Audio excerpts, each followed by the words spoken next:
بسم اللہ الرحمن الرحیم۔ اگر دولت سنبھال سکتے ہو تو کسی بھی نماز کے بعد الحمدللہ رب العالمین 7 بار پڑھ لو، ہر حاجت پوری ہو جائے گی۔ آج جو وظیفہ لے کر میں آپ کی خدمت میں حاضر ہوا ہوں وہ انتہائی خاص وظیفہ ہے۔ ایسا وظیفہ ہے کہ جو شخص اس کو کرے گا اللہ کے حکم سے نعمتوں کی فراوانی اس پر ایسے کھول دی جائے گی، ایسے اللہ کرم فرمائیں گے کہ جس چیز کو ہاتھ لگائے گا وہ ہیرے موتی جواہرات بن جائے۔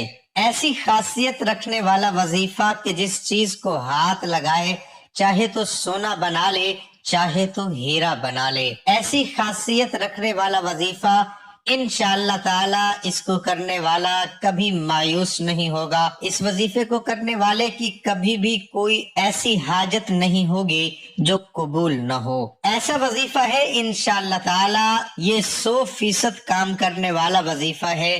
میں گارنٹی کے ساتھ کہتا ہوں کہ اس کو جو بھی اپنے عمل میں لائے گا اللہ کے حکم سے اس پر رزق کی فراوانی ہوگی، اس پر برکت کے دروازے کھلیں گے، اس پر ایسی کرم نوازیاں ہوں گی جیسا کہ میں نے ذکر کیا ہے کہ جس چیز کو ہاتھ لگائے گا سونا چاندی ہیرے میں اللہ اس کو تبدیل کر دیں گے۔ آپ نے کرنا کیا ہے؟ وظیفہ نہایت آسان ہے کہ روزانہ 2 نفل صلاۃ الحاجت کی نیت سے پڑھنے ہیں۔ 2 نفل پڑھ کے اس کے بعد آپ نے ایک تسبیح الحمدللہ رب العالمین الحمدللہ رب العالمین کی کرنی ہے۔ بس اتنا آپ نے پڑھنا ہے، اللہ کا شکر ادا کرنا ہے۔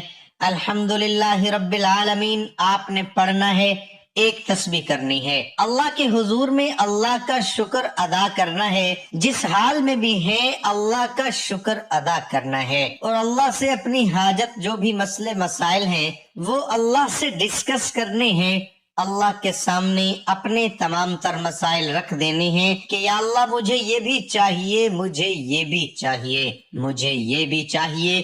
اللہ کے خزانے بے شمار ہیں، اللہ تعالیٰ تو چاہتے ہیں کہ میں اپنے بندوں میں ان کو بانٹوں، لیکن کوئی مانگنے والا ہے ہی نہیں جو یقین کے ساتھ مانگے، جو اس کو شکر گزاری کے ساتھ مانگے۔ جیسے کہ اللہ تعالیٰ فرماتے ہیں اگر تم میرا شکر ادا کرو تو میں نعمتوں کو تم پر زیادہ کر دوں، فراوانی کر دوں، تم پر کھول کے رکھ دوں۔ اللہ تو خود فرما رہے ہیں قرآن پاک میں کہ میرا شکر ادا کرو، تو یہ وظیفہ اس کے لیے خاص ہے۔ اس کے بعد میں آپ سے حضرت موسیٰ علیہ السلام کی دور کا ایک واقعہ بھی شیئر کروں گا جو انشاءاللہ تعالی اس پر پورا اترتا ہے، اور آپ کو خود اس سے اندازہ ہو جائے گا کہ بے شک اللہ تعالیٰ یہی چاہتے ہیں کہ اس کا ذکر کیا جائے، اس کا شکر کیا جائے۔ تو یہ وظیفہ ضرور اپنی زندگی میں لائیے۔ 2 نفل صلاۃ الحاجت کے پڑھیے، اس کے بعد ایک تسبیح مطلب کہ الحمدللہ رب العالمین کی پڑھیے۔ اللہ کے حکم سے پھر جو بھی مطالبہ اللہ سے کریں گے، میں نے آپ سے ذکر کیا کہ اللہ آپ کے روزی رزق میں برکت فرمائے گا، برکت کے دروازے کھولے گا، اور آپ جس چیز پر ہاتھ رکھیں سونا چاندی ہیرے بنائے گا۔ اللہ کے اختیار میں سب کچھ ہے۔ واقعی جو ہے وہ کچھ اس طرح سے ہے جس کا وظیفہ میں نے آپ سے شیئر کیا ہے کہ اللہ ہماری امت تک وہی واقعات ہم تک پہنچانا جس کی اہمیت بہت زیادہ ہو۔ تو حضرت موسیٰ علیہ السلام کے دور کا واقعہ ہے کہ حضرت موسیٰ علیہ السلام اللہ سے کلام کیا کرتے تھے، کلام اللہ تھے، بے شک وہ اللہ سے کلام کیا کرتے تھے۔ تو ان کے دور میں ایک نہایت مفلس انسان، اتنا مفلس کہ اس کے پاس نہ رہنے کو گھر ہے، نہ کھانے کو کچھ ہے، نہ پہننے کو کچھ ہے، اتنا مفلس ہے کہ زمین پر لیٹا ہوا ہے، اور اپنے آپ کو اس نے مٹی میں، اپنے بستر کو مٹی کے ساتھ چھپایا ہوا ہے۔ تو اللہ کے نبی جب وہاں سے گزرتے ہیں، حضرت موسیٰ علیہ السلام جب یہاں سے گزرتے ہیں تو ان سے مطالبہ کرتا ہے کہ اے موسیٰ تو اللہ سے کلام کرتا ہے، میرا ایک مطالبہ اپنے رب کے سامنے رکھ، اسے پوچھ کہ کیسے میرے حالات بدلیں گے، میں مفلسی سے تنگ آ چکا ہوں، کیسے میرے حالات بدلیں گے کہ میرے حالات اللہ سے کہیں کہ بدل دیجئے اور مجھے کچھ پوچھ کر بتائیے کہ میں کیا کروں۔ تو حضرت موسیٰ علیہ الصلوۃ والسلام اس کی بات سنتے ہیں اور آگے بڑھ جاتے ہیں۔ جب آگے آتے ہیں تو ایک اور شخص ان سے ملتا ہے جو کہ کہتا ہے کہ میرے پاس رزق کی فراوانی ہے، اتنا رزق ہے کہ مجھ سے سنبھالے نہیں سنبھل رہا، تو میں چاہتا ہوں کہ تھوڑا کم ہو جائے۔ آپ اللہ تعالیٰ سے کلام کرتے ہیں، اللہ تعالیٰ سے پوچھئے کہ مجھے کچھ بتائیے کہ میں کیا کروں کہ میرے رزق میں کمی آ جائے۔ تو حضرت موسیٰ علیہ السلام نے اس کی بات سنی اور اللہ کے پاس جب پہنچتے ہیں، اللہ تعالیٰ سے کلام کرنے کے لیے جب پہنچے تو اللہ تعالیٰ کے سامنے ان دونوں کے مسائل کو رکھ دیا۔ تو اللہ تعالیٰ نے ان سے فرمایا کہ جو پہلا شخص آپ سے ملا ہے، جو غریب ہے، مفلس ہے، لاچار ہے، پہننے کو کچھ نہیں ہے، اوڑھنے کو کچھ نہیں ہے، اس سے کہیے کہ میرا شکر ادا کیا کرے۔ جب وہ میرا شکر ادا کرے گا تو میں اس کے حالات کو بدل دوں گا۔ اور جو دوسرا شخص آپ سے ملا جس نے کہا میرے پاس رزق کی فراوانی ہے، دولت کے انبار ہیں، میں چاہتا ہوں کہ کم ہو جائیں، آپ اس سے کہہ دیجئے کہ میری ناشکری کیا کرے، تو ناشکری کرنے سے اس کے رزق میں کمی آ جائے گی۔ حضرت موسیٰ علیہ السلام واپس آئے اس آدمی سے جس کے پاس دولت کے انبار ہیں، اس سے ملے، اس سے کہا کہ میں نے اللہ تعالیٰ سے تمہارے بارے میں پوچھا۔ اللہ تعالیٰ فرماتے ہیں وہ اس وقت اپنے باغ میں بیٹھا ہوا تھا، انار کھا رہا تھا، اور اس نے ابھی انار توڑا ہے، ایک دانہ منہ میں ڈالا ہے۔ حضرت موسیٰ علیہ السلام نے اس کو بتایا کہ اللہ تعالیٰ فرماتے ہیں کہ میری ناشکری کر۔ اس نے کہا میں اس کریم رب کی ناشکری کیسے ادا کروں جو مجھے رزق عطا کرتا ہے۔ ابھی یہی کہنا تھا کہ اس کے ہاتھ سے وہ انار نیچے گرا اور ہیرے بن گئے۔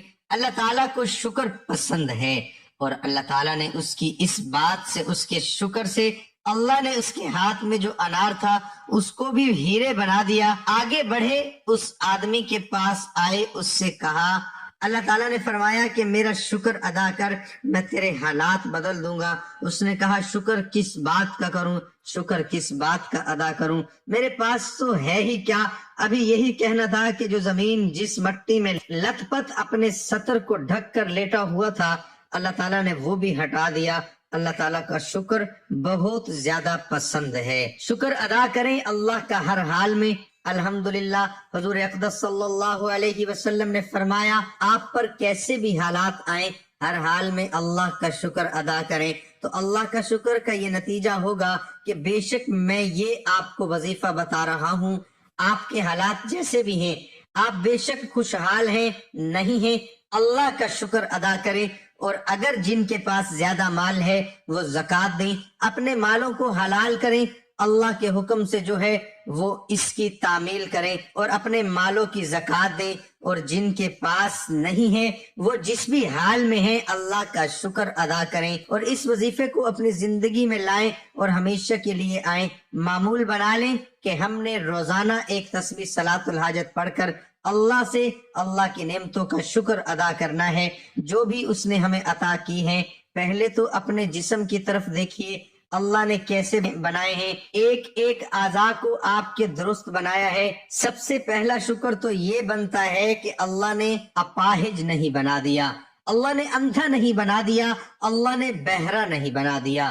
سب سے پہلا شکر تو اس بات کا ادا کریں۔ دوسرا شکر جو ہے وہ یہ ہے کہ اللہ تعالیٰ نے آپ کو انسان بنا دیا، کوئی جانور نہیں بنا دیا۔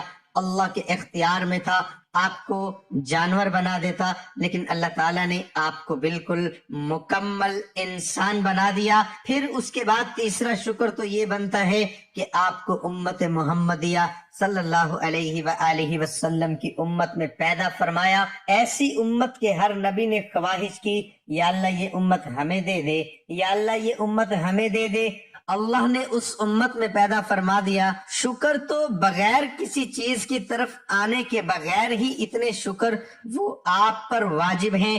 تو میرے سننے والوں، میں آپ سے گزارش کرتا ہوں کہ ہر حال میں میرے رب کا شکر ادا کریں۔ انشاءاللہ آپ دیکھیے گا کیسے اللہ تعالیٰ آپ پر مہربان ہوتا ہے، رب کس طرح سے آپ پر اپنی رحمتوں کے دروازے، اپنے رزق کے دروازے، اپنی ہر نعمت کے دروازے کیسے آپ پر کھولتا ہے۔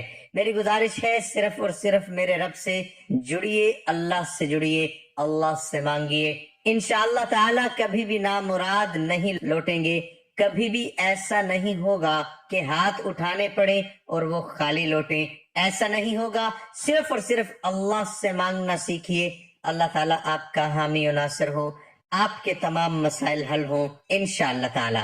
اس ویڈیو کو زیادہ سے زیادہ لائک کریں، آگے شیئر کریں تاکہ مزید لوگوں کا بھلا ہو، مزید لوگ جو ہیں وہ اللہ کی طرف آئیں۔ ناظرین کمنٹ باکس میں اللہ تعالیٰ کے 99 ناموں میں سے ایک نام ضرور ٹائپ کریں۔